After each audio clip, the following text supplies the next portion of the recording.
नमस्कार। आज हम राजनीतिक दर्शन में व्यक्तिवाद टॉपिक को पढ़ेंगे और इस व्यक्तिवाद से बहुत ही प्रश्न पूछे जाते हैं और इस सीरीज में जितने भी प्रश्न लिए गए हैं वो सारे किसी न किसी एग्ज़ाम में पूछे गए हैं और इसका हम व्याख्यात्मक हल देखेंगे। उसकी व्याख्या से बहुत सारे प्रश्न बनते हैं और व्याख्या से बहुत सारे प्रश्न पूछे जाएंगे। आइए स्टार्ट करते हैं।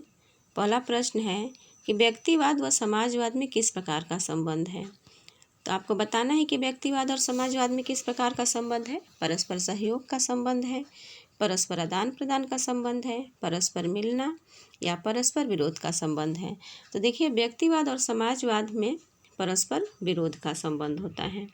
समाजवाद व व्यक्तिवाद परस्पर विरोधी विचारधाराएं हैं। व्यक्तिवाद राज्य के अहस्तक्षेप का समर्थन करता है जो पूंजीवाद को बढ़ावा देता है। पूंजीवाद के अंतर्गत उत्पादन, वितरण और विनिमय के प्रमुख साधन निजी स्वामित्व में रहते हैं। इसके विरोध में समाजवाद का उदय हुआ। समाजवाद के अनुसार समाज में उत्पादन, वितरण और विनिमय के प्रमुख साधनों पर सार्वजनिक स्वामित्व और नियंत्रण स्थापित होना चाहिए। नेक्स्ट क्वेश्चन है, इनमें से किस विचार को प्रायः व्यक्तिवादी विचारक अपने अनुकूल पाते हैं। तो इसमें से कौन सा ऐसा विचार है जो व्यक्तिवादी विचारक अपने अनुकूल पाते हैं। तो ऑप्शन ए है मार्क्स का वर्ग संघर्ष सिद्धांत, ऑप्शन बी है मार्क्स का क्रांतिकारी हिंसा का सिद्धांत, ऑप्शन सी है डार्विन का अनुकूलतम की अतिजीवितता का सिद्धांत या ऑप्शन डी है ऑस्टिन का संप्रभुता का सिद्धांत। तो देखिए, इसमें से विचार को प्रायः व्यक्तिवादी विचारक अपने अनुकूल पाते हैं वो है डार्विन का अनुकूलतम की अतिजीवितता का सिद्धांत। ऑप्शन सी है इस प्रश्न में व्यक्तिवादी विचारक डार्विन का अनुकूलतम की अतिजीवितता का सिद्धांत को अपनी विचारधारा के अनुकूल पाते हैं। व्यक्तिवादी विचारधारा के अनुसार व्यक्ति अपने हित का सर्वोत्तम निर्णायक है और उसकी सिद्धि करते समय वह दूसरों के हित साधनों में योग देता है। अतः राज्य का अन्य कोष अथवा संस्था भी व्यक्ति के लिए है। व्यक्ति स्वयं राज्य या अन्य किसी संस्था के लिए नहीं है। प्रमुख व्यक्तिवादी विचारक हर्बर्ट स्पेंसर ने समाज की संकल्पना जीवित प्राणी के रूप में की है जिसमें विकास की प्रवृत्ति पाई जाती है। तो विकास की प्रवृत्ति किसकी संकल्पना में पाई जाती है। तो हर्बर्ट स्पेंसर के संकल्पना में, और वो एक व्यक्तिवादी विचारक हैं। नेक्स्ट है, राज्य एक आवश्यक बुराई है। यह कथन किस विचारधारा से संबंधित है। तो यह संबंधित है अराजकतावाद से, व्यक्तिवाद से, मार्क्सवाद से या श्रमिक संघवाद से। तो राज्य एक आवश्यक बुराई है, यह कथन व्यक्तिवाद से संबंधित है। व्यक्तिवादी सिद्धांत राज्य को आवश्यक बुराई मानता है। आवश्यक इसलिए कि केवल राज्य ही लोगों के जीवन, संपत्ति तथा स्वतंत्रता की रक्षा कर सकता है, तथा बुराई इसलिए कि राज्य के प्रत्येक कार्य का अर्थ है व्यक्ति की स्वतंत्रता में कटौती करना। व्यक्तिवाद व्यक्ति और उसकी स्वतंत्रता को अपने चिंतन में केंद्रीय स्थान देता है। एडम स्मिथ, हेयक, स्पेंसर प्रमुख व्यक्तिवादी विचारक हैं। अन्य महत्वपूर्ण तथ्य में देखेंगे कि अराजकतावादी राज्य को अनावश्यक बुराई मानते हैं, व्यक्तिवादी राज्य को आवश्यक बुराई मानते हैं और अराजकतावादी राज्य को अनावश्यक बुराई मानते हैं, और सर्वाधिकारवादी राज्य को गौरवान्वित तथा महिमा मंडित करते हैं। नेक्स्ट है, राज्य एक आवश्यक बुराई है। तो यह व्यक्तिवाद अभी हमने देखा। देखिए, प्रश्न को कितनी बार पूछा गया है। निम्नलिखित राजनीतिक सिद्धांतों में कौन सा राज्य को एक आवश्यक बुराई मानते हैं। तो समाजवाद, अराजकतावाद, फांसीवाद, व्यक्तिवाद। तो वही है व्यक्तिवाद। व्यक्तिवादी विचारक राज्य को अनिवार्य बुराई और अराजकतावादी विचारक राज्य को अनावश्यक बुराई मानते हैं। यह वक्तव्य प्रमुखतः सत्य है, असत्य है, अर्थहीन है या उपयुक्त में से कोई नहीं। तो अभी हमने देखा व्याख्या में कि यह सत्य है, ऑप्शन ए सही है। कौन सा राजनीतिक सिद्धांत राज्य को एक आवश्यक बुराई मानता है। तो वो है शास्त्रीय उदारवाद। राजनीतिक सिद्धांत राज्य को एक आवश्यक बुराई शास्त्रीय उदारवाद मानता है। उदारवाद लंबे समय से चली आई एक राजनीतिक विचारधारा है। 17वीं और 18वीं शताब्दियों का उदारवाद शास्त्रीय आरंभिक नकारात्मक उदारवाद कहलाता है। इस दौर का उदारवाद राज्य को आवश्यक बुराई मानता है। निम्न में से कौन एक व्यक्तिवाद का समर्थक नहीं है? इसमें बताना है आपको कि व्यक्तिवाद का समर्थक कौन नहीं है। तो ग्राहम वालास, हेयक, GDH कोल या मिल। तो जो व्यक्तिवाद के समर्थक नहीं है वो है GDH कोल। ऑप्शन सी सही है। देखिए, Locke, Bentham, Adam Smith, Spencer, Graham Wallas, FA Hayek, Isaiah Berlin और Robert Nozick, Milton Friedman, Norman Angell और मिस फॉलेट इत्यादि व्यक्तिवादी विचारक हैं। व्यक्तिवादी विचारक कौन कौन हैं? Locke, Bentham, Adam Smith, Spencer, Graham Wallas, FA Hayek, Isaiah Berlin, Robert Nozick, Milton Friedman, Norman Angell और मिस फॉलेट, ये हैं व्यक्तिवादी विचारक। और GDH कोल जो है वो समाजवादी विचारक हैं। HJ पेंटी, AR ऑरेंज, SG हॉब्सन अन्य श्रेणी समाजवादी विचारक हैं। तो GDH कोल, AJ पेंटी, AR ऑरेंज और SG हॉब्सन ये समाजवादी विचारक हैं। वैज्ञानिक व्यक्तिवाद की अवधारणा को किसने विकसित किया? आपको बताना है कि वैज्ञानिक व्यक्तिवाद की अवधारणा को किसने विकसित किया? एडम स्मिथ ने, बेंथम ने, जेम्स मिल ने या स्पेंसर ने? तो वैज्ञानिक विचारधारा की अवधारणा को स्पेंसर ने विकसित किया। ऑप्शन डी सही है। हर्बर्ट स्पेंसर 19वीं शताब्दी का ब्रिटिश दार्शनिक और सामाजिक सिद्धांतकार था। इसने वैज्ञानिक आधार पर व्यक्तिवाद को स्थापित किया। स्पेंसर के चिंतन को सामाजिक डार्विनवाद की मुख्य अभिव्यक्ति माना जाता है। इसने प्राकृतिक विज्ञानों के नियमों को सामाजिक विज्ञान के क्षेत्र में लागू किया। इसने प्राकृतिक चयन के नियम को सामाजिक प्रगति की प्रक्रिया पर लागू करते हुए यह तर्क दिया कि कम योग्य व्यक्तियों को अधिक योग्य व्यक्तियों के हित में बलिदान कर देना चाहिए। राज्य को अयोग्य व्यक्ति को संरक्षण देने की आवश्यकता नहीं है। अन्य महत्वपूर्ण तथ्य में हम देखेंगे कि स्पेंसर ने सब तरह के कल्याण कार्यक्रमों का खंडन किया है। स्पेंसर ने सब तरह के कल्याण कार्यक्रमों का खंडन किया और इसने मताधिकार के विस्तार का विरोध भी किया। स्पेंसर ने आशा व्यक्त की कि कालांतर में बाजार समाज को इतना विनियमित कर देगा कि राज्य का अस्तित्व निरर्थक हो जाएगा। इसकी प्रमुख कृति social static principle of sociology तथा मैन वर्सेस स्टेट मनुष्य बनाम राज्य है।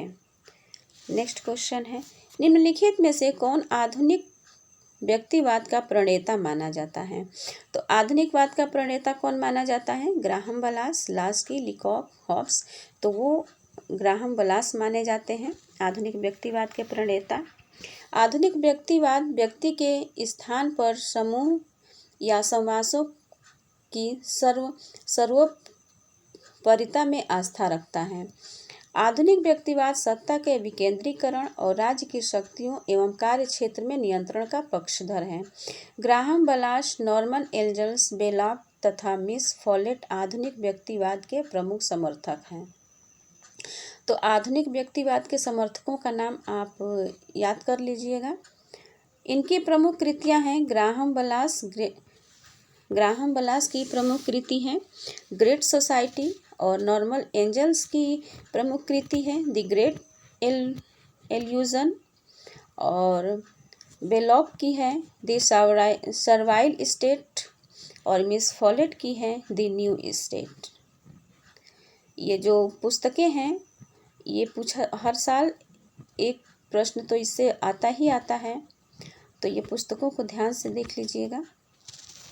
नेक्स्ट है, निम्नलिखित में से कौन आधुनिक व्यक्तिवाद का प्रवक्ता है? तो लॉस्की है, लिकॉक है, हॉब्स है, ग्राहम वालास है। तो अभी हमने देखा कि ग्राहम वालास हैं। राजनैतिक सिद्धांत जो नागरिकों के व्यक्तिगत जीवन में न्यूनतम हस्तक्षेप करे उसे क्या कहते हैं? तो उसे कहते हैं लेसस फेयर, यूटिलिटेरियनिज्म, व्यक्तिवाद या इंटरप्रेन्योरशिप, तो उसे कहते हैं व्यक्तिवाद। राजनीतिक सिद्धांत जो नागरिकों के व्यक्तिगत जीवन में न्यूनतम हस्तक्षेप करे उसे व्यक्तिवाद कहते हैं। व्यक्तिवाद राज्य को एक बुराई मानता है, परंतु यह बुराई मनुष्य की स्वार्थपरता और लुटेरेपन के कारण आवश्यक हो गई है। व्यक्तिवाद का निर्देशक सिद्धांत है व्यक्ति को अधिक से अधिक स्वतंत्रता मिले और राज्य कम से कम हस्तक्षेप करें। नेक्स्ट क्वेश्चन है, निम्नलिखित में से व्यक्तिवादी विचारक हैं, तो इसमें बताना है कि व्यक्तिवादी विचारक कौन है। हेराल्ड लास्की हैं, जेम्स मिल हैं, हर्बर्ट स्पेंसर हैं, अरस्तू हैं। तो व्यक्तिवादी विचारक जो हैं वो हर्बर्ट स्पेंसर हैं। ऑप्शन सी सही है। हर्बर्ट स्पेंसर प्रमुख व्यक्तिवादी विचारक हैं। व्यक्तिवाद व्यक्ति की स्वतंत्रता को अधिकतम तथा राज्य के कार्य क्षेत्र को न्यूनतम रखने की वकालत करता है। स्पेंसर की प्रमुख कृति the man versus the state, मनुष्य बनाम राज्य है। स्पेंसर ने प्राकृतिक चयन के नियम को सामाजिक प्रगति की प्रक्रिया पर लागू किया। इनके अनुसार सामाजिक विकास की मुक्त प्रतिस्पर्धा में योग्य तथा परिश्रमी लोगों को उत्तरजीविता का अधिकार है। राज्य द्वारा योग्य एवं परिश्रमी लोगों का हक छीनकर अयोग्य लोगों को देना सामाजिक प्रगति को कुंठित करना है। इस प्रकार स्पेंसर ने सभी प्रकार के कल्याण कार्यक्रमों का खंडन किया है। नेक्स्ट है, योग्यतम की अतिजीवितता का सिद्धांत किसके द्वारा प्रतिपादित किया गया। तो यह किया गया प्लेटो के द्वारा, स्पेंसर के द्वारा, रूसो के द्वारा या लॉक के द्वारा। तो यह किया गया स्पेंसर के द्वारा। स्पेंसर के द्वारा योग्यतम की अतिजीवितता का सिद्धांत का प्रतिपादित किया गया है। हर्बर्ट स्पेंसर 19वीं सदी के ब्रिटिश दार्शनिक और सिद्धांतकार हैं। इन्होंने योग्यतम की अतिजीवितता का सिद्धांत प्रतिपादित किया। स्पेंसर की पहली महत्वपूर्ण कृति सोशल स्टैटिक्स जो 1850 में लिखी गई थी। चार्ल्स डार्विन की ओरिजिन ऑफ स्पीसीज 1859 से संबंधित है, से 9 वर्ष पहले प्रकाशित हुई। इस तरह स्पेंसर ने अपना विकासवादी सिद्धांत डार्विन से भी पहले रखा। योग्यतम की विजय या योग्यतम की अतिजीवितता शब्दावली का प्रयोग सर्वप्रथम स्पेंसर ने ही किया था। यद्यपि यह डार्विन के नाम के साथ जुड़कर प्रसिद्ध हुई। इस प्रकार स्पेंसर ही योग्यतम की अतिजीवितता के सिद्धांत के प्रतिपादक थे। तो प्रतिपादक थे स्पेंसर और प्रसिद्ध हुई डार्विन के द्वारा। नेक्स्ट है, लेसेज फेयर का क्या अभिप्राय है। तो लेसेज फेयर का अभिप्राय है धर्मनिरपेक्ष राज्य, समाजवाद, व्यक्ति को अकेला छोड़ दो या इनमें से सभी। तो लेसेज फेयर का अभिप्राय है कि व्यक्ति को अकेला छोड़ दो। ऑप्शन सी सही है। आमतौर पर समझा जाता है कि यह पद 18वीं शताब्दी में फ्रांस के एक व्यक्ति जीसीएम बिसेट द गोर्ने की देन है। व्यापार पर लगी अनेक पाबंदियों से तंग आकर एक दिन उनके मुंह से लेसेज फेयर अर्थात चीज़ों को अपने हाल पर छोड़ दो निकल गया। व्यक्तिवादियों ने राज्य के हस्तक्षेप से बचने के लिए व्यक्ति को अकेला छोड़ दो के रूप में इसका प्रयोग किया। लेसेज फेयर अबंध नीति का सिद्धांत किससे प्रभावित था। तो वो स्वतंत्रता के सकारात्मक विचार से प्रभावित था, स्वतंत्रता के नकारात्मक विचार से प्रभावित था, उपर्युक्त दोनों से प्रभावित था या उपरोक्त में से कोई नहीं। तो यह है स्वतंत्रता के नकारात्मक विचार से। लेसेज फेयर अबंध नीति का सिद्धांत स्वतंत्रता के नकारात्मक विचार से प्रभावित था। नकारात्मक स्वतंत्रता का आशय प्रतिबंधों का अभाव है। इस सिद्धांत के अनुसार प्रत्येक प्रकार का प्रतिबंध बुरा है। इसके अनुसार व्यक्ति विवेकशील है, अतः उसे अकेला छोड़ दिया जाए। नेक्स्ट क्वेश्चन है, शक्ति की राजनीति, लोक कल्याण की राजनीति, तकनीकी राजनीति तथा दलीय राजनीति की केंद्रीकरण की प्रवृत्ति का मुख्य कारण रही है। यह किसने कहा है। तो यह कहा है प्रोफेसर CF स्ट्रॉन्ग ने, प्रोफेसर KC व्हीयर ने, प्रोफेसर लास्की ने या प्रोफेसर जेम्स वाइस ने? तो यह कहा है प्रोफेसर केसी वियर ने। प्रोफेसर केसी वियर ने आधुनिक संघीय व्यवस्थाओं में केंद्र के शक्तिशाली होने पर बढ़ती केंद्रीकरण की प्रवृत्ति के लिए शक्ति की राजनीति, आर्थिक मंदी की राजनीति, लोक कल्याण की राजनीति और तकनीकी राजनीति एवं दलीय राजनीति को मुख्य कारण माना है। नेक्स्ट क्वेश्चन है, राजनीति विज्ञान शक्ति की रचना और भागीदारी का अध्ययन है। यह परिभाषा किसने दी है? तो यह परिभाषा दी है option A Almond and Powell ने, लासवेल व कापलान ने, रॉबर्ट ए डहल ने या गिल क्राइस्ट ने? तो यह परिभाषा दी है लासवेल व कापलान ने। राजनीति विज्ञान के अध्ययन में व्यवहारवादी क्रांति ने इसकी परंपरागत अध्ययन क्षेत्र एवं अध्ययन की पद्धति दोनों में आमूलचूल परिवर्तन ला दिया। इसकी परंपरागत धारणा में राज्य सरकार एवं संस्थाओं का अध्ययन किया जाता है, लेकिन व्यवहारवादी विचारक शक्ति, सत्ता एवं प्रभाव को अध्ययन का केंद्र मानते हैं। ऐसे विचारकों में लासवेल, डहल और कैपलन आदि के नाम उल्लेखनीय हैं। लासवेल ने राजनीति शास्त्र की परिभाषा देते हुए लिखा है कि यह शक्ति में सहभागी होने और उसका निरूपण करने का अध्ययन है।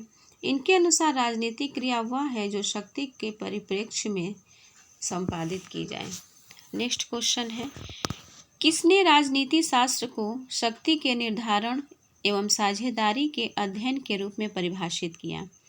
तो यह कैटलिन ने किया, हैंस मार्गेंथो ने किया, चार्ल्स हैगन ने किया या हेराल्ड लासवेल एवं अब्राहम कैपलन ने किया? तो यह किया हेराल्ड लासवेल तथा अब्राहम कैपलन ने। लासवेल और अब्राहम कैपलन राजनीति शास्त्र को शक्ति के निर्माण एवं साझेदारी के अध्ययन के रूप में परिभाषित किया है। नेक्स्ट है, बैंथम द्वारा प्रतिपादित उपयोगितावादी राजनीतिक दर्शन को कभी कभी कहा जाता है। तो कभी कभी क्या कहा जाता है? शुकर दर्शन, नीतिपरक दर्शन, आदर्शवादी दर्शन या उपयुक्त में से कोई नहीं। तो बेंथम द्वारा प्रतिपादित उपयोगितावादी राजनीतिक दर्शन को कभी कभी शुकर का दर्शन कहा जाता है। शुकर दर्शन, ऑप्शन ए सही है। बेंथम के उपयोगितावादी सिद्धांत को भौतिकवादी कहकर विचारकों ने उसकी आलोचना की है। कार्लाइल ने बेंथम की उपयोगितावादी राजनीतिक दर्शन को शुकर दर्शन कहा है। तो यह किसने कहा है? तो कार्लाइल ने कहा है। रॉबर्ट एल मुरे ने कहा है कि यदि हम अंतरात्मा को तिलांजलि दे दें जैसा बेंथम ने किया है, तो फिर नैतिकता और या अनैतिक कार्य नाम की कोई चीज शेष नहीं रहती है। नेक्स्ट है, शक्ति विनिश्चयों के निर्माण में सहभागिता है। शक्ति की यह परिभाषा किसने दी है? तो यह लासवेल ने दी है, आमंड ने दी है, ईस्टन ने दी है या लास्की ने दी है? तो शक्ति विनिश्चकों के निर्माण में सहभागिता है। शक्ति की यह परिभाषा लासवेल ने दी है, ऑप्शन ए सही है। लासवेल ने अपनी पुस्तक पावर एंड सोसाइटी में शक्ति को परिभाषित करते हुए लिखा है कि यह निर्णय निर्माण में महत्वपूर्ण भूमिका निभाती है। नेक्स्ट क्वेश्चन है, निम्नलिखित में से किसने इस विचार का समर्थन किया कि राजनीतिक शक्ति की अवधारणा राजनीति के अध्ययन की आधारभूत अवधारणा है? तो यह डेविड एप्टर ने, एलेन बॉल ने, एमोस ने या लिकॉक ने? तो राजनीति शक्ति की अवधारणा राजनीति के अध्ययन की आधारभूत अवधारणा है, यह एलेन बॉल ने दिया, ऑप्शन बी सही है। उपर्युक्त प्रश्न में पूछा गया कथन एलेन बॉल का है, जिसमें उन्होंने कहा था कि राजनीतिक शक्ति की अवधारणा राजनीति के अध्ययन की आधारभूत अवधारणा है। राजनीति की आधुनिक धारणा के अंतर्गत राजनीति को संघर्ष और उसके समाधान का विषय माना जाता है। एलेन बॉल ने मॉडर्न पॉलिटिक्स एंड गवर्नमेंट, आधुनिक राजनीति एवं शासन 1988 के अंतर्गत लिखा है, राजनीतिक क्रिया में मतभेद और उन मतभेदों का समाधान निहित होता है। राजनीतिक स्थिति का सार तत्व संघर्ष और उस संघर्ष का समाधान है। अन्य महत्वपूर्ण तथ्य में देखेंगे तो स्टीफेन एल वासवी के अनुसार जहाँ राजनीति है वहाँ कोई न कोई विवाद रहता है, जहाँ कोई न कोई समस्याएं होती हैं वहाँ राजनीति होती है, जहाँ कोई विवाद नहीं होता वहाँ राजनीति भी नहीं होती है। तो यह कथन स्टीफेन एल वासवी का है। इसी प्रकार का विचार जेडीबी मिलर ने का भी है। आधुनिक राजनीतिक विज्ञान में प्रक्रिया की संकल्पना किसने दी थी? तो आधुनिक राजनीति विज्ञान में प्रक्रिया की संकल्पना किसने दी है? डेविड स्टर्न, रॉबर्ट डहल, रासवेल या आर्थर बेंटले ने? तो यह दी है आर्थर बेंटले ने। आर्थर बेंटले ने आधुनिक राजनीतिक विचार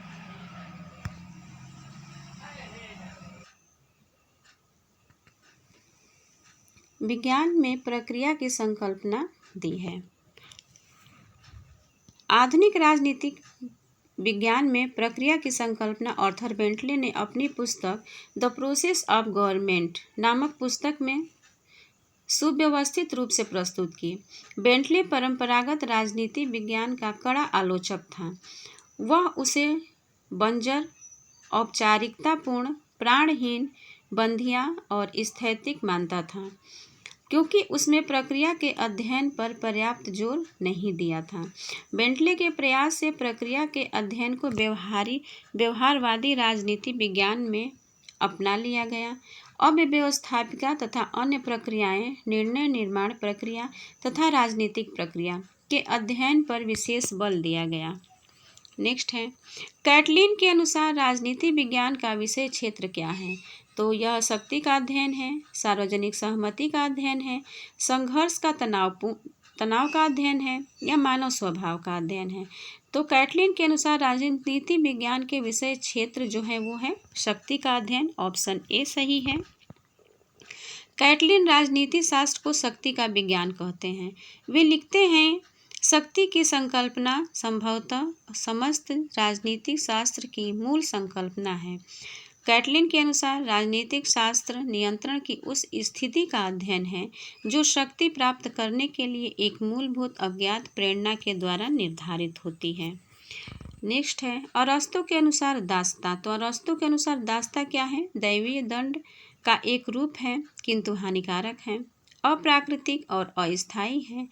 ऑप्शन सी है कि प्राकृतिक और दैवीय है किंतु निंदनीय है। ऑप्शन डी है कि प्राकृतिक और लाभप्रद है। तो अरस्तु के अनुसार जो दासता है वो प्राकृतिक और लाभप्रद है। ऑप्शन डी सही है। अरस्तु के अनुसार दासता प्राकृतिक है और यह स्वामी तथा दास दोनों पक्षों के लिए लाभकारी है।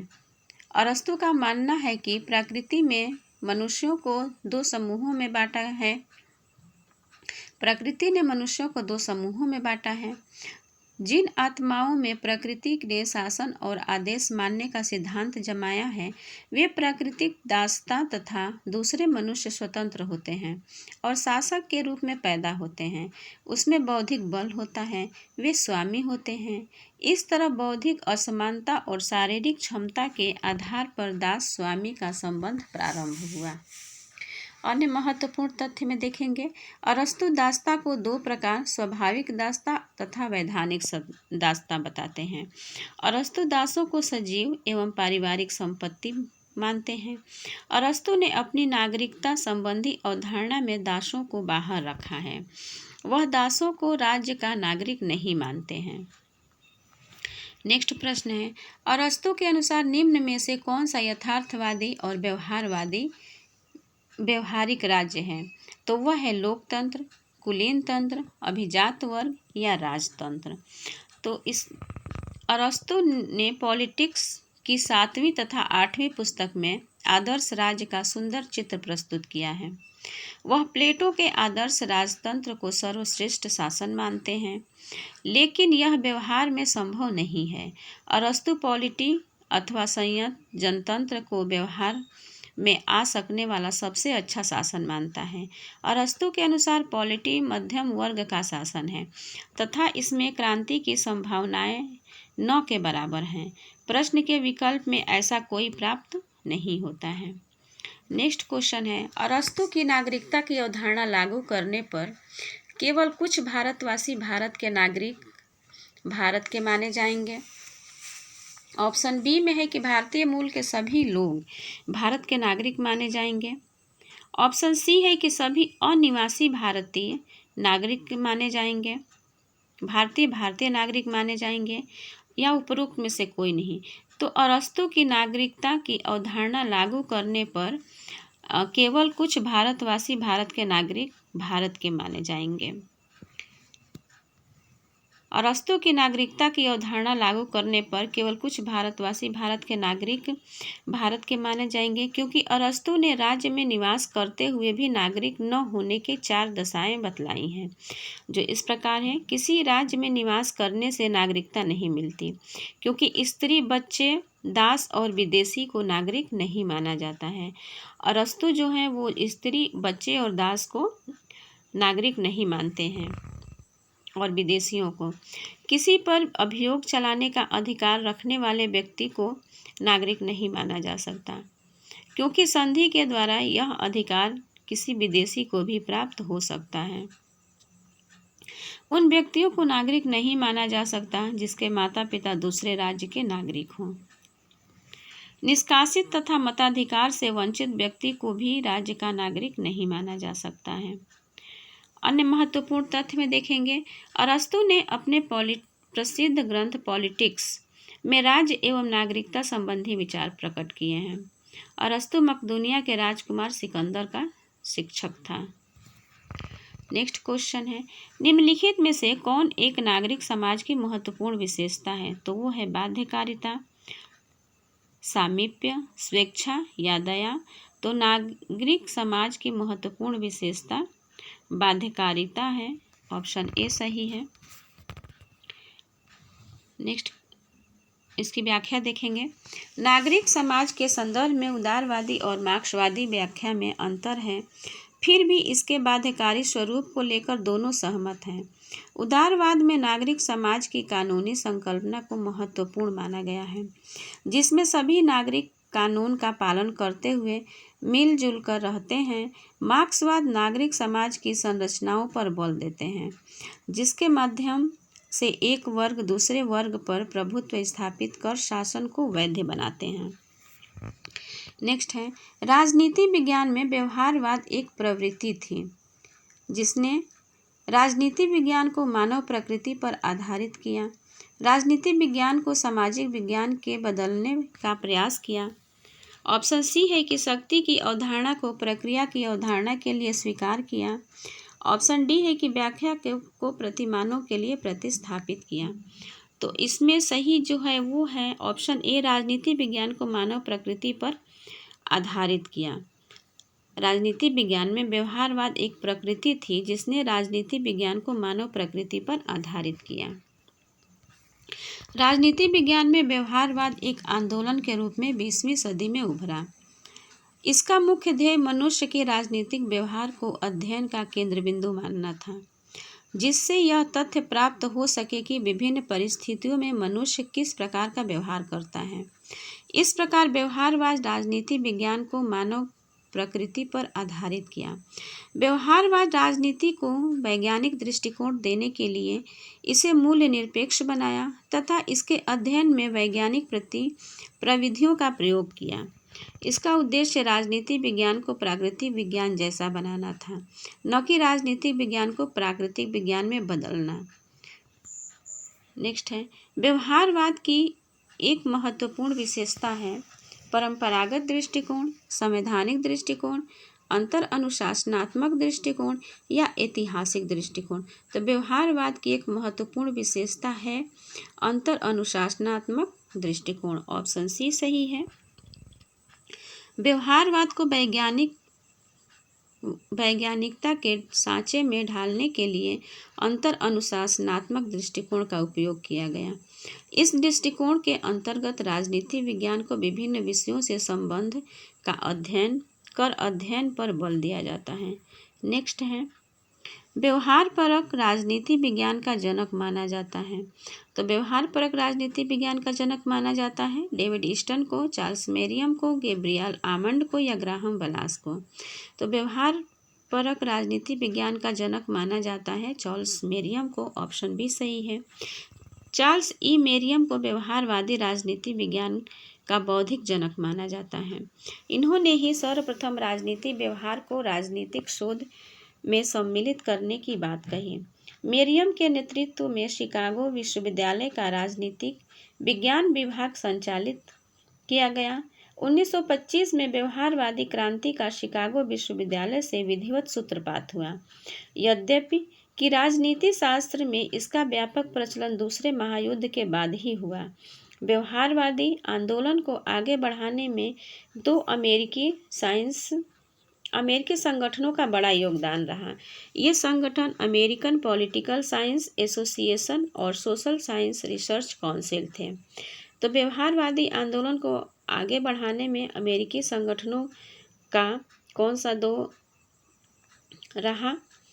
तो वो है, पहला संगठन है science association, political science association, और दूसरा है सोशल साइंस रिसर्च काउंसिल।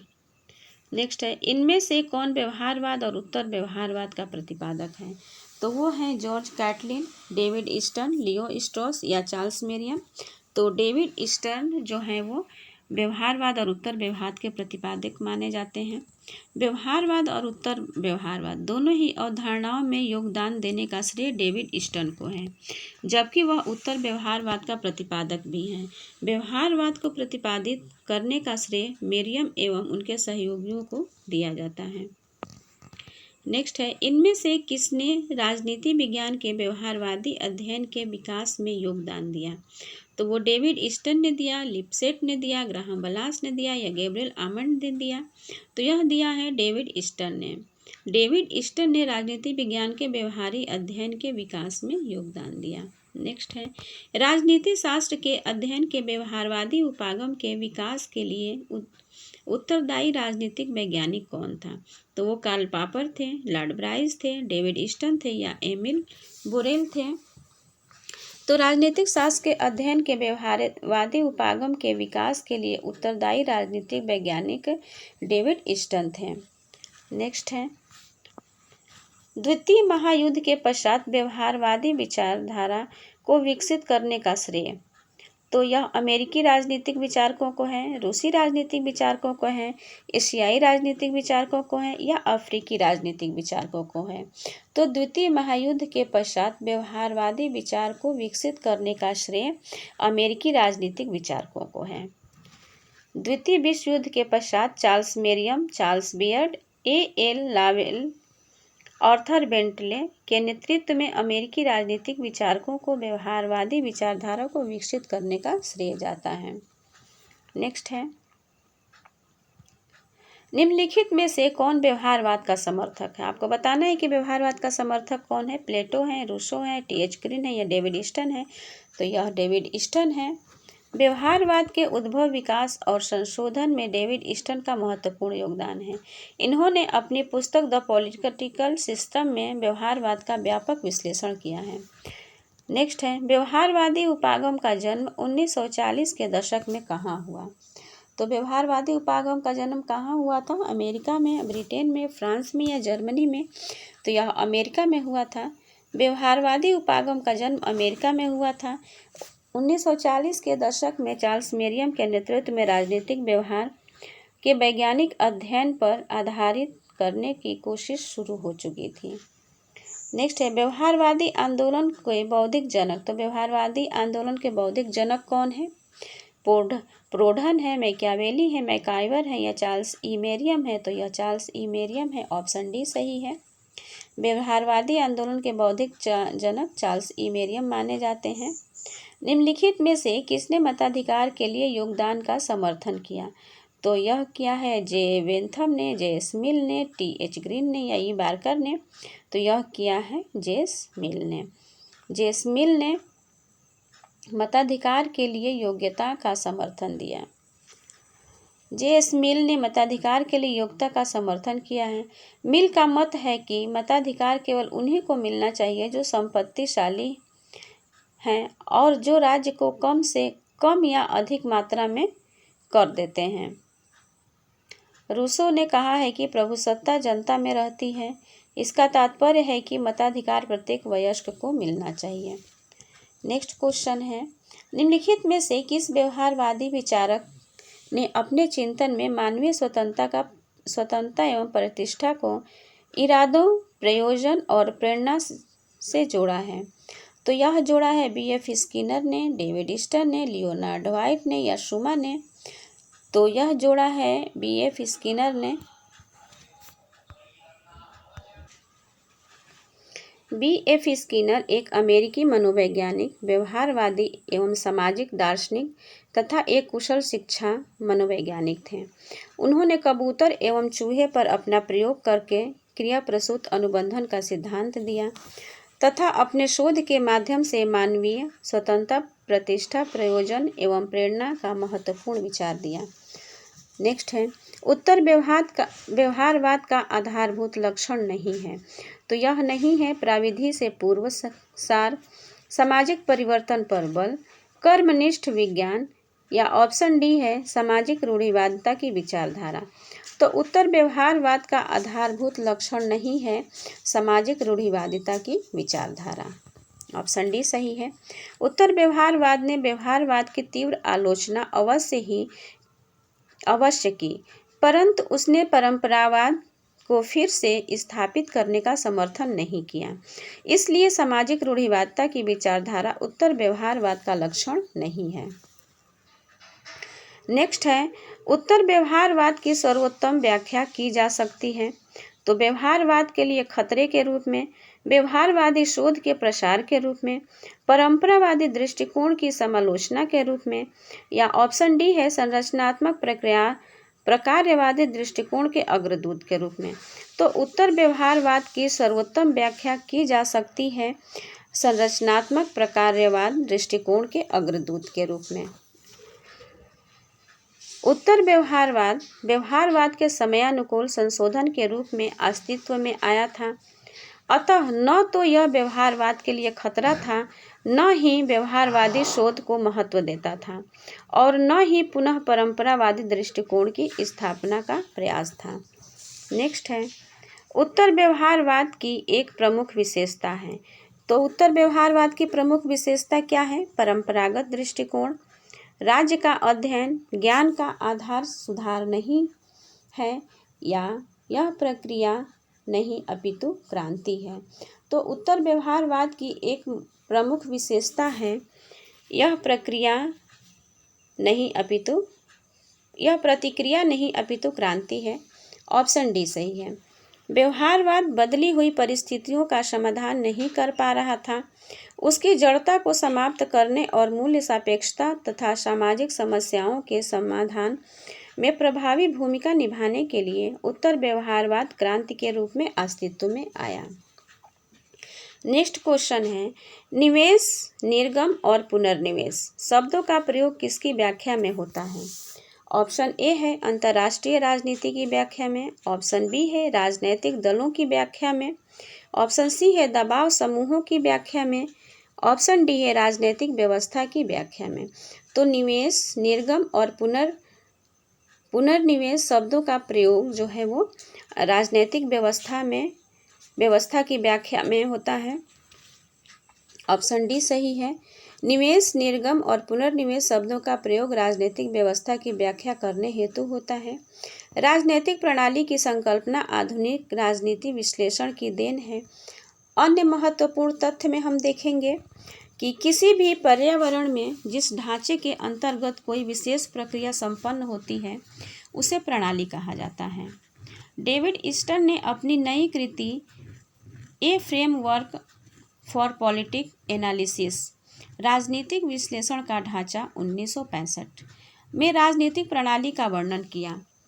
इसके अनुसार राजनीतिक प्रणाली को अपने पर्यावरण से जो तत्व प्राप्त होते हैं उन्हें आगत या निवेश कहते हैं। यह प्रणाली जिन वस्तुओं का उत्पादन व निर्माण करती है उन्हें निर्गत कहा जाता है। ये निर्गत पर्यावरण बाहरी पर्यावरण में जाकर उसके तत्वों से क्रिया करते हैं, जिससे नए आगत अस्तित्व में जाते हैं, और ये आगत पुनर्निवेश के माध्यम से राजनीतिक प्रणाली में वापस चले आते हैं, और इस तरह एक जटिल चक्र पूरा हो जाता है। नेक्स्ट क्वेश्चन है, निम्नलिखित में से कौन सा डेविड ईस्टन के व्यवहारवाद के सिद्धांत का एक लक्षण नहीं है? तो वो है व्यवस्थाबद्धीकरण, ऑप्शन बी है परमाणुकरण, ऑप्शन सी है प्रासंगिकता का सिद्धांत, या ऑप्शन डी है समग्रता। तो वो है ऑप्शन सी प्रासंगिकता का सिद्धांत। डेविड ईस्टन ने अपने लेख the current meaning of behaviourism में व्यवहारवाद के निम्न आधार तत्व एवं लक्ष्यों को प्रस्तुत किया है: नियमन, सत्यापन, तकनीकी पद्धति, परिमाणीकरण, मूल्य, व्यवस्था वृद्धिकरण, शुद्ध ज्ञान तथा समग्रता। अतः प्रासंगिकता का सिद्धांत ईस्टन के व्यवहारवाद के सिद्धांत का लक्षण नहीं है। नेक्स्ट है, व्यवहारवाद प्रेरणा लेता है। तो व्यवहारवाद प्रेरणा लेता है फांसीवाद से, प्रत्यक्षवाद से, उपयोगितावाद से या आदर्शवाद से। तो व्यवहारवाद प्रेरणा लेता है प्रत्यक्षवाद से, ऑप्शन बी सही है। व्यवहारवाद प्रत्यक्षवाद से प्रेरणा लेता है। तार्किक व अनुनय जन्य प्रत्यक्षवाद से किसी व्यक्ति का व्यवहार निर्धारित होता है। प्रत्यक्षवाद वह सिद्धांत है जो केवल वैज्ञानिक पद्धति से प्राप्त ज्ञान को उपयुक्त, विश्वस्त और प्रामाणिक मानता है। प्रत्यक्षवाद के समर्थक यह मांग करते हैं कि सामाजिक विज्ञानों की सामग्री को प्रामाणिक रूप देने के लिए उसे प्राकृतिक विज्ञानों की पद्धति के अनुरूप ढालना जरूरी है। इसलिए व्यवहारवादी तार्किक प्रत्यक्षवाद से विशेष रूप से प्रभावित हैं। नेक्स्ट क्वेश्चन है, उत्तर व्यवहारवाद की श्रेष्ठ व्याख्या किसने दी? तो उत्तर व्यवहारवाद की श्रेष्ठ व्याख्या दी है हेराल्ड लास्की ने, लासवेल ने, चार्ल्स बेल ने या डेविड ईस्टन ने? तो यह दिया है डेविड ईस्टन ने। 20वीं शताब्दी के अंत में डेविड ईस्टन ने व्यवहारवाद की तकनीक की तत्कालीन प्रवृत्तियों पर प्रबल प्रहार किया और उत्तर व्यवहारवादी क्रांति का शंखनाद किया। उत्तर व्यवहारवाद की दो मुख्य मांगें थीं, पहला प्रासंगिकता और दूसरा कार्रवाई। 1950 के दशक में व्यवहारवाद की वकालत करने वाले डेविड ईस्टन ने 1960 के दशक के अंत में व्यवहारवाद पर कड़ा प्रहार किया। 1969 में अमेरिकन पॉलिटिकल साइंस एसोसिएशन के अध्यक्षीय भाषण के अंतर्गत ईस्टन ने राजनीतिक विज्ञान की व्यवहारवादी क्रांति को एक नया मोड़ देते हुए उत्तर व्यवहारवादी क्रांति की घोषणा कर दी। उसने कहा कि हमें अपनी पुरानी धारणाओं को आवश्यकतानुसार उसमें संशोधन करके अपनाना चाहिए। ईस्टन के अनुसार राजनीति में शोध आवश्यक है, परंतु शोध में तकनीक की उपेक्षा उद्देश्य पर अधिक ध्यान देना चाहिए तथा राजनीति का अध्ययन सामाजिक परिवर्तन पर केंद्रित होना चाहिए। नेक्स्ट क्वेश्चन है, निम्न उपागमों में से किस एक उपागम की दो मुख्य मांगें थीं? प्रासंगिकता एवं कार्यवाही। तो यह था व्यवहारवाद, उत्तर व्यवहारवाद, संप्रेषण सिद्धांत या निर्णय निर्माण सिद्धांत। तो यह था उत्तर व्यवहारवाद। अभी हमने व्याख्या में देखा।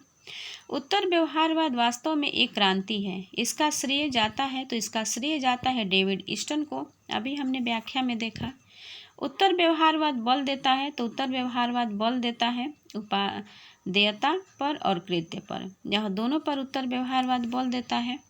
उत्तर व्यवहारवाद उपादेयता तथा प्रासंगिकता तथा कृत्य या कार्यात्मकता दोनों पर बल देता है। उत्तर व्यवहारवादी क्रांति की उद्घोषणा डेविड ईस्टन ने 1969 ईस्वी में न्यूयॉर्क में किया।